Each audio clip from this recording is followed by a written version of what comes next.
escute o relato desta mãe que perdeu o seu filho de apenas 20 anos, não viveu quase nada.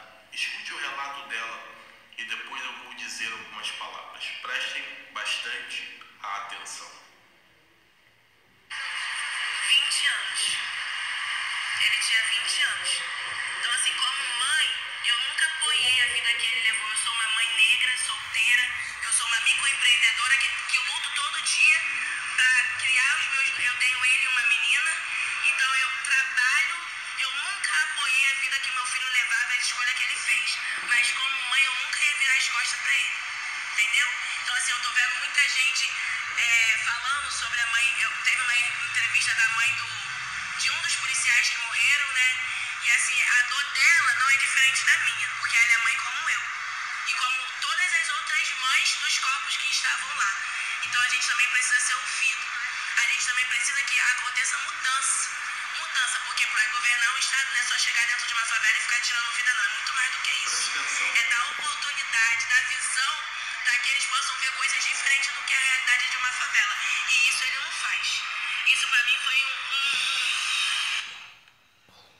Dá oportunidade para que eles possam ter uma visão diferente do que é a realidade da favela. E agora eu quero tecer algumas palavras para você que não entende a realidade de uma favela.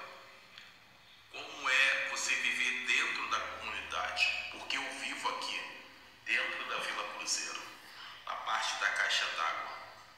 E aí algumas pessoas não entendem isso e nunca, quem não perdeu, quem não vivenciou isso daqui, nunca vai entender o sofrimento desta mãe, a dor que ela está vivenciando.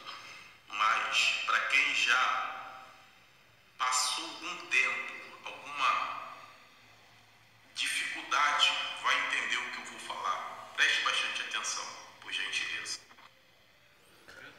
Meus amigos, hoje pela manhã eu tive a oportunidade de abraçar, de beijar meu filho e dizer o quanto eu o amava.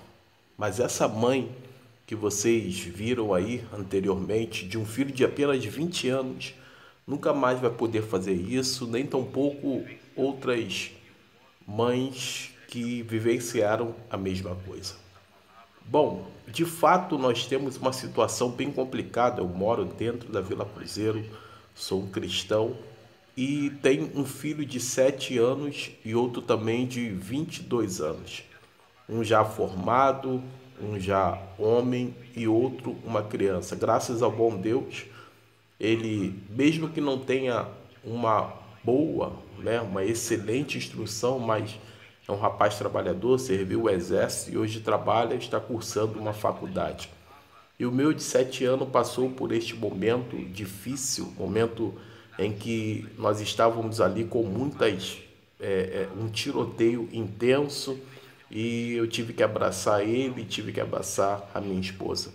Mas de fato o que eu quero dizer, meus amigos, nós temos visto o que está acontecendo, isso está repercutindo em todo o mundo. E a pergunta que cabe fazer neste exato momento é: e cadê a ação da igreja? Cadê a ação das pessoas que dizem se preocupar com as almas? Cadê a ação das pessoas que se dizem se preocupar com as vidas? Cadê a ação da igreja? Porque algumas irmãs tiveram revelações, tiveram visões da parte do Senhor, dizendo que aconteceria aqui mesmo na Vila Cruzeiro um grande derramamento de sangue, e aconteceu. E agora eu sei o que vai acontecer. Depois de repercutir tudo isso, vão aparecer muitas pessoas querendo fazer a obra, mas depois do acontecido. Eu me lembro de um tempo em que a igreja era mais ativa, em que a igreja realmente se preocupava com as almas. Estava nas praças pregando o evangelho, fazendo a vontade do Senhor. Eu sei que talvez algumas pessoas não vão concordar ou até mesmo discordar do que eu estou falando, mas essa é a mais pura realidade. A igreja está faltando. A igreja está faltando fazer aquilo que ela foi chamada para poder fazer. aquilo que de fato Jesus a chamou para poder fazer, que é pregar o Evangelho e quem sabe através da ministração da palavra o Espírito Santo convença almas para que se arrependam e não andem pelos caminhos errados. Meus amigos, nós estamos vendo com nossos próprios olhos que o amor de muitos se tem esfriado. E agora nós temos mães que vão chorar, vão enterrar os seus filhos e a vida vai seguir. Mas é interessante ressaltar isso. Aonde está a ação da igreja?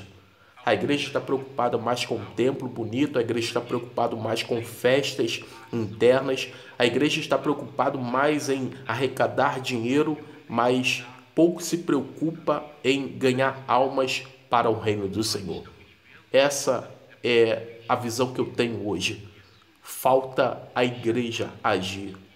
Porque eu tenho a certeza que por mais que muitos ali não dessem ouvidos, mas eu acredito que pelo poder da palavra alguns seriam convencidos se a igreja estivesse ativa, se a igreja estivesse com projetos, se a igreja mostrasse realmente uma visão diferente daquilo que eles estão vivendo no dia a dia. Porque eu tenho a certeza que o Espírito Santo de Deus, ele convence o homem do pecado e do juízo. Então, nós precisamos ter uma grande preocupação com os jovens, com as crianças de dentro da comunidade. O governo deve entrar com ações, o governo deve entrar com infraestrutura para que dê uma oportunidade nova, uma visão realmente que eles possam enxergar amplamente. Sabe, hoje eu pude abraçar meu filho, hoje eu pude dar um beijo nele, hoje eu pude dizer para ele o quanto eu o amo e ele também retribui dizendo que me ama. Meus amigos, muitas mães vão chorar se nós não de fato entendermos isso, se nós de fato não agirmos como igreja, se nós de fato não cumprirmos o papel que Jesus nos disse: ide por todo mundo e pregai o evangelho a toda criatura. Todo aquele que crê e for batizado será salvo, mas todo aquele que não crê já está condenado. Que o Senhor abençoe sua vida, que o Senhor te guarde, que o Senhor realmente possa estar contigo todos os dias, porque o dia e a hora, não sabemos a hora que nós vamos descer à sepultura, mas eu tenho a certeza que se nós estivermos na presença do Senhor, vamos partir para a glória. Deus abençoe. Amém.